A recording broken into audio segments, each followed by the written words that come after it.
హైదరాబాద్లోని హైత్నగర్ ఎస్బీఐ బ్యాంకులో అగ్ని ప్రమాదం సంభవించింది. ఏసీ షార్ట్ సర్క్యూట్తో ఒక్కసారిగా మంటలు చెలరేగాయి.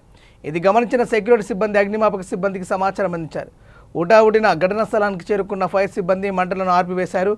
లాకర్ రూమ్ సహా ముఖ్యమైన ఆస్తులకు ప్రాణ నష్టం జరగలేదు. బ్యాంకు సమయం కాకపోవడంతో జనాలు ఊపిరి పీల్చుకున్నారు. కేసు నమోదు చేసుకున్న పోలీసులు షార్ట్ సర్క్యూట్ గల కారణాలు ఆరా తీస్తున్నారు.